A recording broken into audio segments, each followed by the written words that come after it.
আসসালামু আলাইকুম।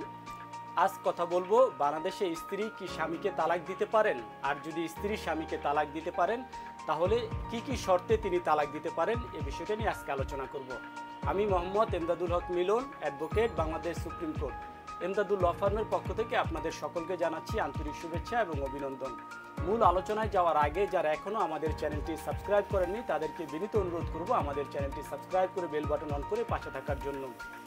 তো আজকে যে বিষয়টা আলোচনা করব যে বাংলাদেশে স্ত্রী কি স্বামীকে তালাক দিতে পারেন, আর যদি পারেন সে কি কি শর্তে এই স্ত্রী বাংলাদেশের আইন অনুযায়ী তার স্বামীকে তালাক দিবেন। তো বাংলাদেশে মুসলিম পারিবারিক আইনে স্ত্রী সরাসরি স্বামীকে তালাক দিতে পারেন তিনটি উপায়ে।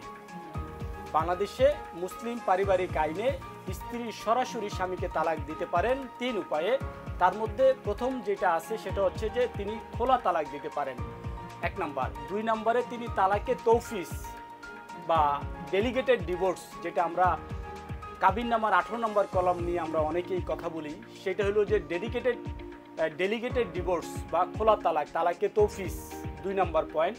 আর 3 নম্বর পয়েন্ট যেটা আছে যে আদালতের মাধ্যমে তিনি জুডিশিয়াল ডিভোর্স আদালতের মাধ্যমে তিনি চাইতে পারেন।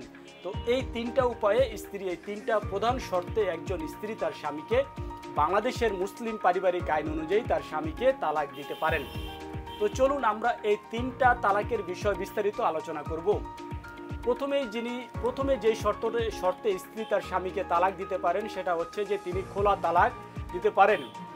স্ত্রীর নিজ উদ্যোগে তিনি এই খোলা তালাক দিতে পারেন। এখানে স্ত্রীর বিয়েটা শেষ করতে চাইলে স্বামীকে প্রস্তাব দেওয়া, এটার প্রধান শর্তগুলো হলো যে স্ত্রী স্বামীর কাছ থেকে তালাক চাইবে, স্বামী খোলা তালাকের সম্মতি প্রদান করবে, সাধারণত দেনমোহর বা কিছু অর্থ বা অন্য কোনো কিছুর বিনিময়ে স্বামীকে ফেরত দেওয়া, স্ত্রী স্বামীকে ফেরত দেওয়া, যে কোনো বিষয় তিনি ফেরত দিতে পারেন।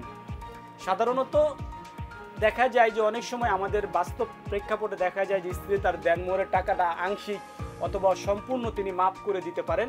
এরকম আমরা প্রেক্ষাপটে দেখেছি যে এরকমভাবে তালাকটা, খোলা তালাকটা দেন, এবং মৌলিকভাবে দুপক্ষের সম্মতি, এবং এই বিষয়টা হলো মৌলিকভাবে স্বামী এবং স্ত্রী এবং উভয় পক্ষের একটা সম্মতিতে বিবাহ বিচ্ছেদ সম্পন্ন হয়, সেটা হচ্ছে যে খোলা তালাক।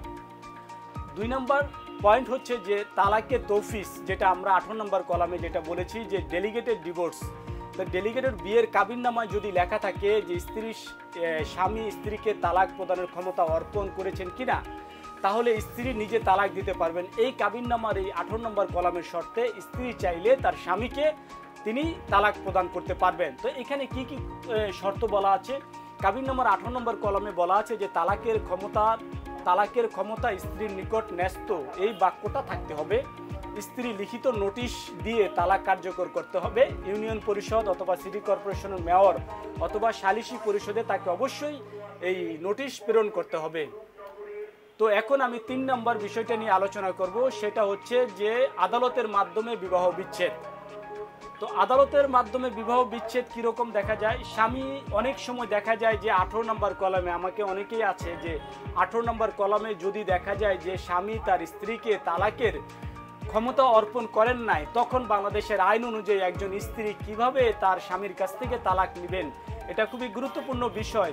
তো এই 3 নম্বর বিষয়টা হলো যে স্বামী কাছ থেকে তালাক নেওয়ার তখন একমাত্র উপায় হচ্ছে যে তখন স্ত্রী আদালতের মাধ্যমে আদালতের শরণাপন্ন হয়ে এই তালাকটা গ্রহণ করতে পারেন। সেই তালাকটা কিভাবে গ্রহণ করবেন? স্বামী সম্মতি না দিলে, তালাকের ক্ষমতা না দিলে, যদি স্বামী সম্মতি না দেয় এবং 18 নম্বর কলামে ক্ষমতা না দেয়, স্ত্রী আদালতে গিয়ে বিবাহ বাতিল করতে পারবেন।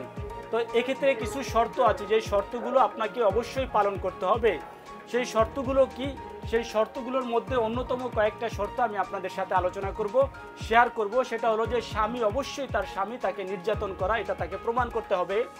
তাকে ভরণ পোষণ প্রদান করা হয় না, এটা তাকে প্রমাণ করতে হবে। স্বামী দীর্ঘদিন যাবৎ নিখোঁজ আছেন, এটা তাকে প্রমাণ করতে হবে। স্বামী শারীরিক বা মানসিক কষ্ট দিলে সেটা তাকে প্রমাণ করতে হবে।